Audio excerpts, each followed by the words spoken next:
Well, T2 3D, Battle Across Time, you're still the best Terminator 3.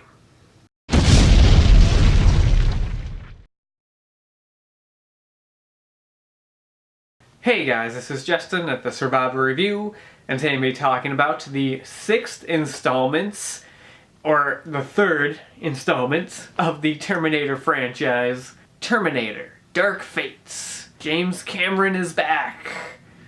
And yeah, he couldn't fix it. So Dark Fates, I don't know. So I think I've mentioned this before on the channel that I'm a huge Terminator fan. Like, the first two films are two of my favorite movies. Literally, Terminator 2 is my third favorite film of all time. I love those movies. And when I was younger, I was so into this franchise, even like the lesser sequels and like the lore and all that kind of stuff. But at this point, I'm just kind of burnt out with everything, especially after Genesis. Genesis just made me stop caring. So when this movie was announced, when they're like, James Cameron's coming back, the direct sequel to Terminator 2, Linda Hamilton's back, I was like, okay, I don't care. Like, I really could not care less. And then the trailers came out, and those didn't do good. That first teaser was so bad. Didn't help that I saw it so many times in theaters. I played before every movie, and just, yeah, I had no real interest going into this film. There's just nothing really more to say and really do with the series, in my opinion. So walking out of it was fine. It was okay. You know what, as a film, as a sci-fi action movie, it's solid. You know, it's entertaining. There's good action sequences, good performances. Is it the best of the post-T2 sequels? I'd say so. I'd say it's probably the best of those. That's not saying too much. Like, whenever I kept hearing that beforehand, I was like, okay, it's the best movie since T2. But is it, like, worthy? And no, it doesn't come close to Terminator 1 and 2. And doesn't feel like a necessary movie still. Because what this movie is, and this is what a lot of people have been calling it, and honestly it's really true, this is like the Force Awakens of Terminator. You know, it brings back legacy characters while still telling the same story, but with new characters as well. And it's just like, it's okay. For this review, I'm gonna just do this all in one video. I was gonna split it up and do a regular review and then a spoiler discussion. But one, I saw this movie a little bit later than expected, and two, I don't really have time to do that, so I'm just gonna do it all in one. So I am gonna start off without spoilers, so if you just want to know my opinion on the movie, just watch that. But towards the end, I will just discuss all the spoilers. There is enjoyable things in this movie. The best thing about this movie is Linda Hamilton as Sarah Connor. She was great, and it was just great seeing her again in the movie. She's as awesome as usual, and she's the best character. And the other best part is Arnold, which he's always the best part of these sequels. I remember in Genesis, he was legitimately great and legitimately entertaining in that movie, and same thing with here. What they do with his Terminator in this movie is different, and to be honest, I thought it was kind of interesting and kind of fun. I know some people really didn't like it, but I thought it was fascinating, and he gave us some of the best laughs in the movie, some of the best genuine laughs, because I know nowadays that's kind of a scary thing if you say there's laughs in the Terminator movie, because you get Terminator 3 Talk to the Hand flashbacks, or whatever crap was that comedy in Genesis with the cops theme and stuff like that. But this is not like that. This movie does continue off of the tone of the first two films. It does have that very serious tone where you do feel like there is a lot at stake, and it uses humor sparingly. But Arnold is still great. Do you think with him being 70 years old, you'd be like, oh no, he can't do this now? But he still pulls it off. He's fine. Linda and Arnold are the standouts in the movie, and it's great seeing them back together. It's great seeing them interacting with one another. Would have loved to have seen them two with Edward Furlong. That'd be fun, but we'll get to that in a little bit.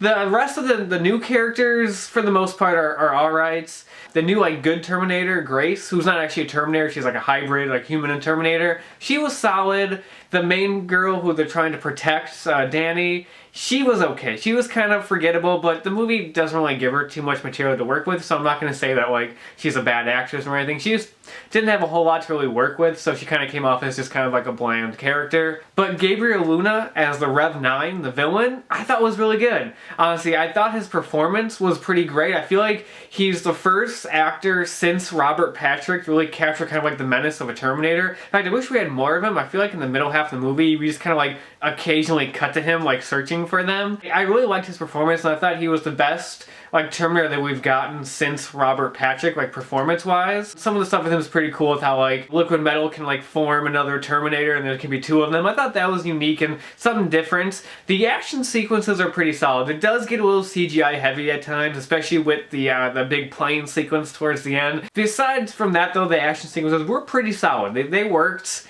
You know, it's really just the script is kind of the main problem, and that's just so surprising because this movie had like a writer's room of people working on it. That's why there's so many people credited for like the story and the scripts. It's because they got together a group of people to come up with this movie, and the best thing they could think of was just do the first movie again. And it's like, really? Like that's the best you can come up with? It's not like terrible by any means. I'm not gonna say it's like awful.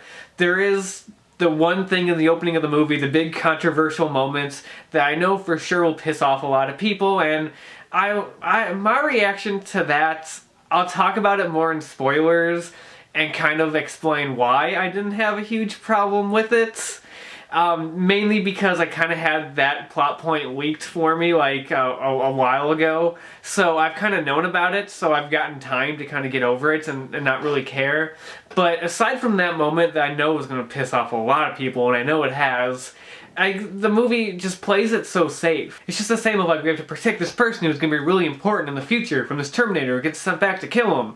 It's just that again, and it's nothing, like, there's nothing really unique about it, except for the different Terminator, except for the Rev 9 being kind of like a unique type of Terminator, and the fact that, like, Grace, that character is kind of like a hybrid, which is kind of something we've even seen in, like, Terminator Salvation, so even that's not that unique. Aside from that stuff, like, the movie's not that unique of a story, and I found myself kind of just, I don't know, watching the movie just kind of like passively watching it, just kind of like, okay, during most of the movie. I wasn't really like super entertained, but I wasn't like angry or I didn't think it was awful or crap by any means. I was just kind of like, okay, just kind of watching it like, alright, cool scene, funny moment. Like, that was kind of me during the movie. It didn't really do much for me. It feels just kind of by the numbers for a Terminator movie. You know, also, I thought the start of the movie kind of got started really fast. They really wanted to get into the action with this one. Especially, like, they just have, like, one introductory scene for our main characters who they're trying to protect. And then just kicks it right into the action. It felt like if you watched the first Terminator and you had that, like, first scene, you know, of, like, Sarah introducing her for going to work at the restaurant and everything. But then the next scene right after that was the scene at the Tech Noir, where Kyle Reese and the Terminator pop up and everything gets going. That's how this movie was. You had like the one introductory scene introducing her character, the main girl, Danny, and then the next scene, the Terminators converge and we're off on the chase. And you're like, oh, okay, sure. As for this being the best of the T2 sequels, I could easily see where people wouldn't like this one and think this one is kind of one of the weakest ones, because without delving into it, it kind of throws a lot of the kind of classic Terminator stuff out of the window and attempts to kind of like reboot it and kind of like do its own thing. It kind of throws a lot of those elements out. So I can see a lot of people liking like Terminator 3 or like even Genesis just because it deals with like the classic Terminator things with like John Connor and Skynet and all that kind of stuff. And this one basically does, but it does it, you know, a little bit differently. And that's why I could see people really like hating on this one and thinking it's like the worst. Like diehard fans like thinking it's the worst and even preferring some of those ones over it just because those kind of deal with more classic Terminator elements compared to this one. I don't know, I think it's because I'm so burnt out that I'm at the point where I'm like, I don't really care, because I don't really care what this franchise does anymore, which is why I'm not going to get really angry about any like real plot points in this review, because I'm just like, yeah, whatever, like I'm done. But that's, you know, that's kind of the thing. Like I said, this movie overall is just okay. I really like that scene in the middle where they're like detained at like the border patrol. I thought that scene was good though. It went by really fast. That would have been really kind of cooler scene to kind of take their time a bit more and maybe give them a few more character moments in there and then build up to like the big action scene. But that little set piece I really enjoyed. I thought that was really fun. And I think that's what kind of brings this movie down a lot, is that they were advertising it as like, you know, the true sequel to Terminator 2. This is the next chapter.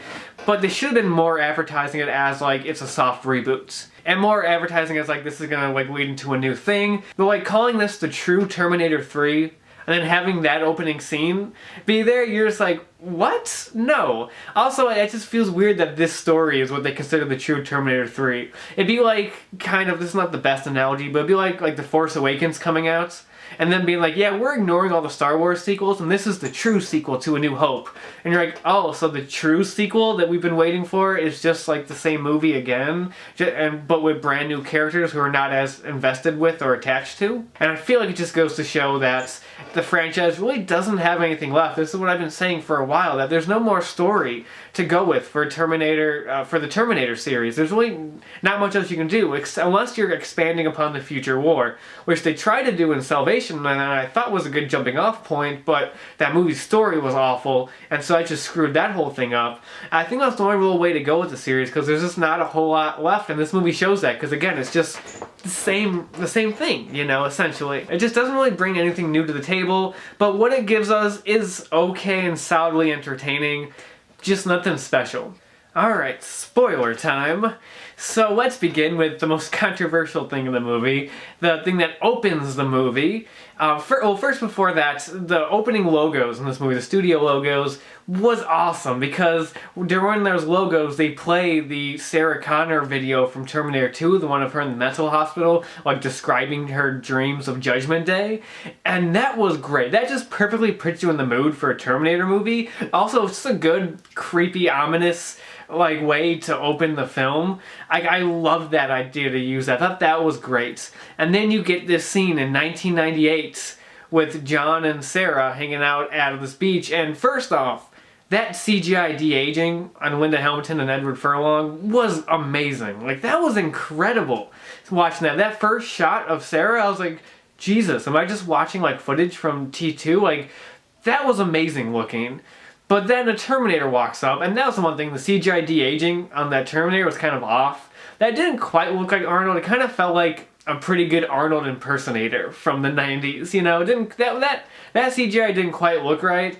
But, you know, Arnold walks up and just point blank shoots and kills John Connor. John Connor dies in the opening of this movie. The person who in the second movie, they spent the entire time saving him and protecting him because he was so important, is just dead in the opening scene.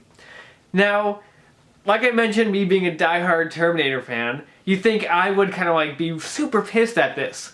Well, like I mentioned, like I wasn't really that hyped for this movie, so I did read a few like leaked spoilers like many months ago, probably almost a year ago, from like either a leaked script or like a leaked test screening or something like that. I didn't have the whole movie spoiled for me, but I had a couple bits here and there, like the Skynet becoming Legion and stuff like that, but I did have that spoiled for me like months in advance.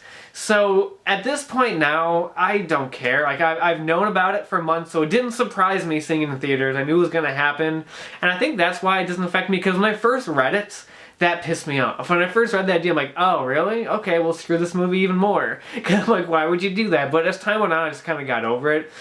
Also, at one point, I started thinking that actually might be an interesting idea. Now, don't, like, relax, don't get pissed off, but killing off, like, the savior, the person who, like I said, the last movie was all about protecting, just kind of puts the series in this state of, like, unknowing. Like, you don't know what's gonna happen, you don't know what to do, because, you know, the person who you need to protect, who's the most important thing, is gone. Could have made for a really interesting story, because you have that, like, sense of uncertainty, you have that, like, you know, what do we do? Like, our whole hope is gone. You know, that could have made for a really fascinating story, but instead it just goes, oh yeah, Danny's the new future leader, so we have to protect her. Okay, move on. So that's the thing, like, they didn't really do anything interesting. They felt like they just killed him off so they can move on to Danny, so they can do their new series, focusing on her and trying to protect her because she's going to become the future leader. You know, and that's what it felt like. That's the problem, I think, with the John Connor death, is that it doesn't feel wholly justified, at least in my opinion. Like, it feels like, like I said, the only reason they killed her off was so you can focus on Danny, also so you have an excuse to have old Arnold in there. Because, you know, without killing him off, you have no Arnold in the movie. So I feel like that's the only reason to kill him at the beginning. Also, it's like, they're like, the Arnold coming back is they said that, like, Skynet sent another Terminator as, like, a failsafe. Like, how many Terminators did they send? Like, Skynet was destroyed. Like, the Terminator they sent back in the first one was the last resort. And you could just barely buy the idea that, like, maybe they sent this T-1000 prototype as well at the same time. But it's like, oh, so they also had time to send a third Terminator back as well. It's like, I don't know, that just felt kind of very plot convenient writing. It just kind of felt like a flimsy excuse to get Arnold in the movie. I feel like they could have had a different reasoning or a different like way for him to be in there. Also, it kind of was a wasted opportunity because, like I said, that CGI de-aging was so great. It would have been cool to have like a prologue scene that was kind of like, that kind of felt like an epilogue to Terminator 2 or something with that CGI de-aging. Like, that would have been really cool. You know, now it's just in service of this one kind of unnecessary scene. That was kind of a dumb decision. You know what I mean? It just kind of was a wasted opportunity for that. Also, it would have been interesting if you had like Edward Furlong throughout the movie as John Connor. Like maybe having him and Sarah working together to train Danny like at the end of the movie, moving into the other films, into the next installments. And then would kind of felt like a natural progression off of 2, because in the first one you just have Sarah, second one you have Sarah and John, so in the third one you'd have Sarah, John, and then now you have like Danny. Like it would be kind of like a natural progression. It seemed kind of just unnecessary to kill off John. Like I said, I think it's my lack of caring that it didn't quite piss me off. But if you're pissed off at that, I totally understand, and I'm not going to argue with it at all, because that is a dumb decision to make. And then that leads us to Arnold's Terminator, who is the one that killed John in the opening scene, and then he went on his own way, and after like 22 years, actually like started a family, and kind of grew a conscience in a way. And I honestly thought that was kind of an interesting idea. I mean, hey, it was something different, you know, other than just the typical Arnold walking around like spouting one-liners. You know, I thought that was kind of an interesting thing, and it led to some of the best lines in the movie, to be honest. He had some of the best, the best moment in the movie is when they're like, on that mission when they're meeting up with that military guy to get the EMP, and Arnold's just talking to the characters about like interior decorating. He's like, this one guy wanted these like monotone colors for a children's bedroom. I'm like, no, you need like polka dots and bright colors. I'm just like, that's, I don't know why, that made me laugh. That moment was great, and I thought it was kind of an interesting idea. I don't know, it didn't like piss me off or anything. Like some people might, because you know, people didn't like that in Terminator 2 they took the most threatening like killer ever and turned him into a good guy. Well, this turns him into even more of a good guy and even sillier in a way, but for some reason it doesn't come off as silly as, say, like Elton John glasses in Terminator 3 or Talk to the Hand or, you know, any of those type of jokes. It doesn't come off as silly as that. I think because they treated it seriously enough, like they didn't just treat it as a joke. They actually treated it as like a serious plot point, but then threw in some jokes about it as the movie went on. Arnold just always nails it as the Terminator, and he's always great, and I thought he was really good in this one, playing a different type of Terminator. And, you know, people might be bummed because this looks like it's going to be his last movie, because with like the way, like he basically says, I won't be back in this one. So it might be his last Terminator movie, though it's Arnold, so I bet if they ask him to be the next one, he'll jump on board. So people might be bummed that this is like the last time you might see his Terminator, and this is what we get. But he still has enough badass Terminator moments in it to justify it, at least I feel like. Like when you get to the climax of the movie, he's still being a badass Terminator and doing crazy stuff. And then we get to the new future that's come from Sarah and John stopping Judgment Day. And that's basically that it still essentially happened. You know, it happened, but it's a little bit different. There is no Skynet. Skynet never rose up. Now it's this thing called Legion that is similar to Skynet. It's the same thing. It's just Terminator, but, you know, with different names now. And I don't know. On one hand, I appreciate kind of the thought that goes on, because I think the idea was being that, like, okay, like Sarah and John stopping Judgment Day like changed things. It legit changed things. It wasn't just your typical like Terminator 3 where they're like, nah, it's gonna happen anyway and it's all the same shit, you know? It's like, no, they changed things, so now it's kind of this different thing that rises. Again, it's kind of still like a similar end scenario, so it doesn't really add too much, I guess, if that makes any sense. I do feel like there wasn't enough backstory and explanation of that future world. With Danny being the leader of the Resistance, I feel like there's nothing that kind of tells us how great of a leader she is. Like, all Grace said was like, oh yeah, she saved me, and then she helped us like start a group of soldiers to fight him off. But like with John, you really feel his importance because he's the dude that stopped Skynet. He's the one that legit destroyed Skynet. Like, the fact that the Terminators got set back in time was just a failsafe because they were screwed, you know? And you don't get kind of like that in this movie. They're just like, oh yeah, Danny, she's gonna be a great leader and she's gonna help us fight him off. I'm like, okay. And I don't, okay, great. I guess she was important then. Some of it still feels convenient that Legion did the same exact thing as Skynet. Like, they developed Terminators. Even the Terminators had the same type of endoskeleton. Like, underneath the Rev 9 skin, it's still like a Terminator endoskeleton. Different, but similar, It's just very convenient that Legion is essentially the exact same thing as Skynet, pretty much. There's really not much new or different. Now for the theoretical sequel, because this movie is supposed to be the start of a new trilogy, but looking at the box office numbers, that might not happen. But if they do follow through and make another one, I don't really know where they'd go with it, to be honest. I don't really know what they could do with it. Luckily enough, this movie doesn't end on a cliffhanger. It kind of ends like the first Terminator, where it's an open ending, where, it could lead into a sequel, but if it's its own standalone thing, it'll be just fine, which is good. They don't do like Terminator Genesis did and have a bunch of open-ended stuff plus a post-credit scene. I don't really know what they would do for a sequel. I mean, would it just be another same thing of another Terminator coming back, or would they really try to progress the story? Like, as it stands, if they do another one, I'm probably gonna see it because I've seen them all and I hate myself.